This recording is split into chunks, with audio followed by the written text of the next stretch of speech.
Okay, welcome. I'm excited to see you all today. I'm Drew Walton, at Google Fault Management Lead.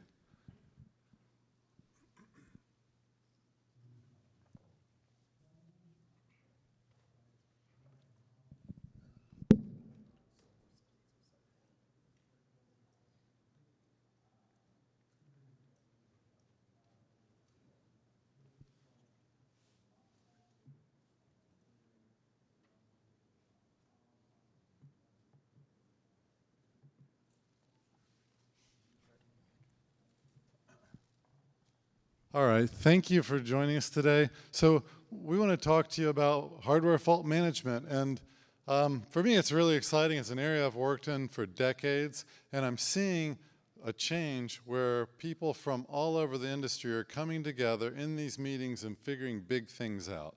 And we've got a vision and an impact that we want to have that's listed here, but really, at the end of the day, fault management is hard. When something breaks in the data center, it's difficult to figure out what's going on. Silicon's getting more and more complex, and we don't really know what's going on inside the chips. We don't always understand as an end user how to blame the right thing. So more often than not, we do something wrong, like shoot the messenger. And so whoever reported the error, well, it must be them. But that's not how hardware works, and that's not how hardware fails. So what we're trying to do is create a framework where we take the toil of connecting detailed error logs with tools that process and analyze those and take the right actions. We're trying to fix that. That's just toil. That's not secret sauce. What we want to do is create a framework that makes that something that everyone does in a similar way and enables the silicon vendors to differentiate their products by improving the capabilities of error logging, better analysis capabilities, new RAS features, and they're no longer focused on Microsoft wants these logs, Google wants those logs, how do I make them both happy? It's more, we all know what we need, they're helping us figure it out, and we're all giving it to them, and we're benefiting from the lessons that the silicon vendors learn from other customers. And so this is really where we're going to pull this together. And you can see today that we're going to have a bunch of other subgroups that are making progress. We have an incredible relationship with the memory vendors, and there are a bunch of them here today, where we're trying to figure out how memory fails. And we're working with people across the industry to say, how do we standardize the way that we discover things that can provide error logs and discover the actions that those things can provide. When I say things, I mean things. I'm not talking about CPUs or GPUs in particular. It's really any silicon. And so by getting rid of this toil, by getting rid of this drudgery, we can go do the really exciting things, make better features, make our machines run a lot better. And this group is almost, I think, I don't know if Scott Ramsey's here from Dell, he called this his therapy group, because there are a few of us that try to figure out how these things work, and this is all we think about. But there are a lot of people out there that, they're like, you weird people, what are you thinking? We get together and we dig into this, and we have very spirited discussions, but we are figuring things out, and that's therapeutic. It's really an incredible experience. We have really broad representation across the industry, and the engagement is incredible. Now this is an eye chart, and I really don't expect you to read the picture and understand all the details, but if I can just give you a broad brush of this picture. On the left side, we have kind of the OS, and we have silicon, and in the middle, we have the BMC, and on the right, we have things that run in a cloud provider's data center. And for those of you that aren't cloud providers that want better fault management, you can run this in your infrastructure too. We're not trying to be cloud provider specific. But the errors go from left to right. And on the right, we analyze things, and then we send actions back to the left to do things like a post-package repair or invoke some CPU feature. So what we've done is we've put together, this is our general framework, and right now we're focused on out-of-band. Eventually we'll be more in-band.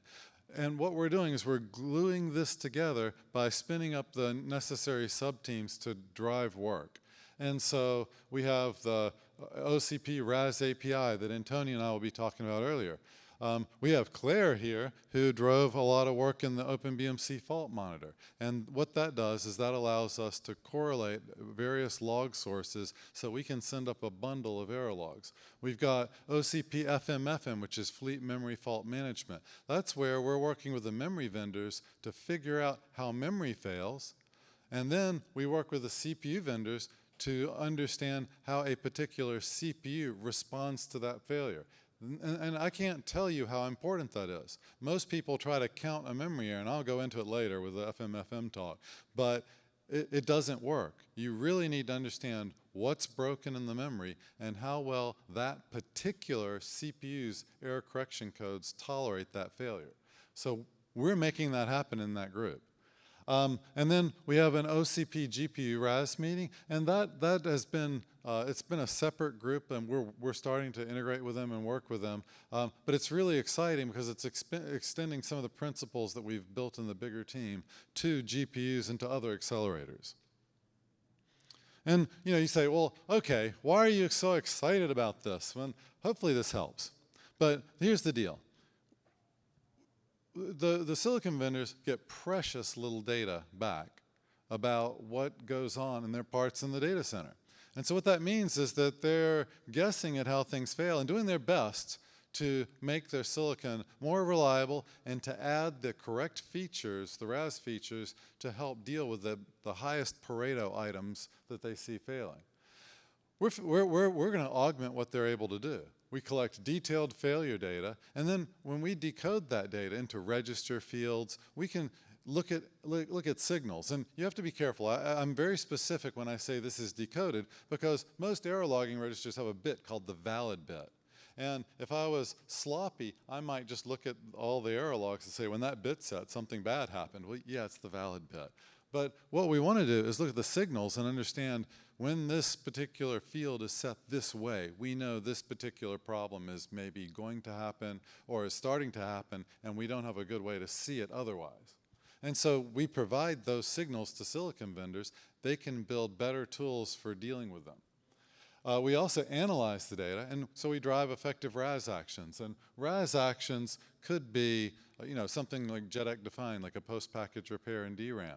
It could be something vendor-specific, like Intel's advanced data double device data correction. It's a mouthful.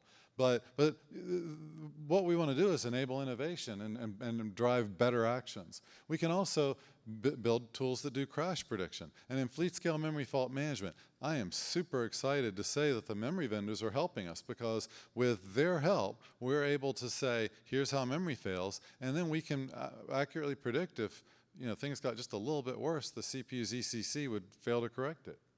So, and then lastly, really important is accurate repairs, because if we can't fix things the first time, then it breaks again.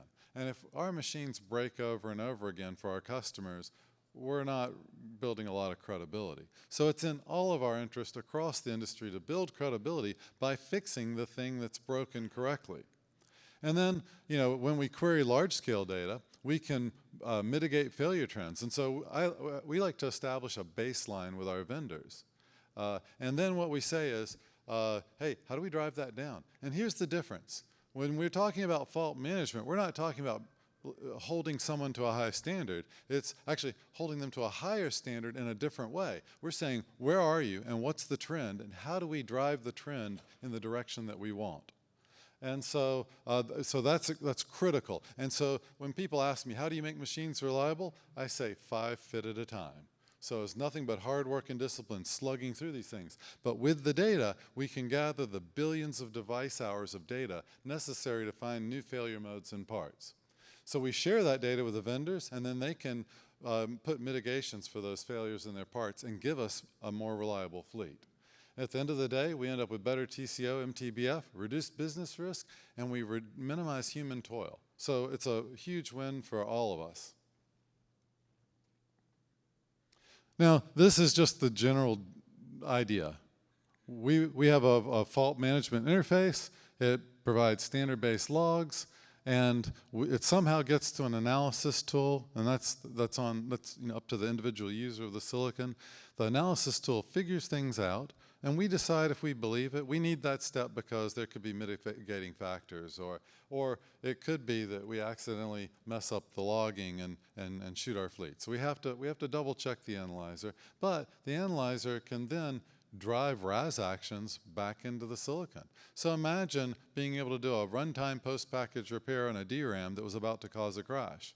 Now, I've avoided the crash, and I fixed the part. It's a win all around. And so, but the problem that we've had is that these features are too hard to drive, and every end user, you can talk to Vilas or Yogesh, some of the Intel folks, every end user has their pet feature. And by making these features easy to use, we can align on what features really work. Because I'll give you a hint, I'm pretty convinced some of them don't. But they're forced to do it because their end users insist. And so if we make these features easy to use, we can kick the tires, we can align on what is most productive for the industry, and then converge on the things that work the best. And when we do that, we free the vendors up to not support old features and validate old features that may not work. We free them up to innovate. So the exciting thing for me is I see a really bright future for us as end users, but also for enabling the vendors to do exciting new things that are very difficult for them to do with all of the legacy RAS features they need to support. And with that, I'll hand it off to one of my favorite partners, Yogesh. Yep. Thank you, Drew. So, yeah, we are all amongst favorites here. RAS is hard, and RAS community is small, but some of the most resilient folks we have seen. So this first milestone that we achieved in this hardware fault management sub-project is it's been hard, just like RAS, because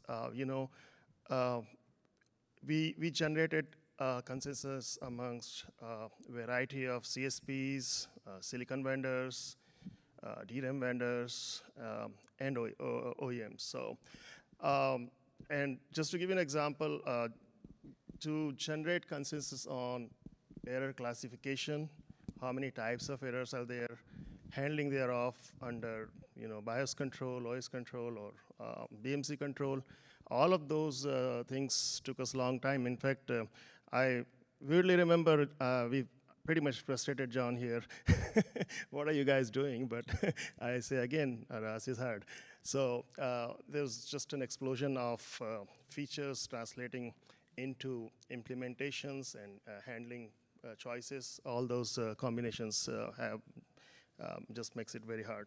But anyway, we are very happy to say that we have contributed this. You can go and fetch it from the OCP website. Right now, we started with out-of-band fault handling. Our next version, we are going to cover in-band use cases. We are joined here by Anil Agrawal from Meta in the room, who is presenting a session along with George from Google tomorrow. So that is our next initiative to expand this requirements document. Now further, just to highlight, this group meets every week on Friday. And we are, for Friday, 5 p.m., 6 p.m. for some on the East Coast. This is one of the very well-attended meeting we have. Everyone is just dedicated, committed, so big shout out for all of those who are in the room and those who are not.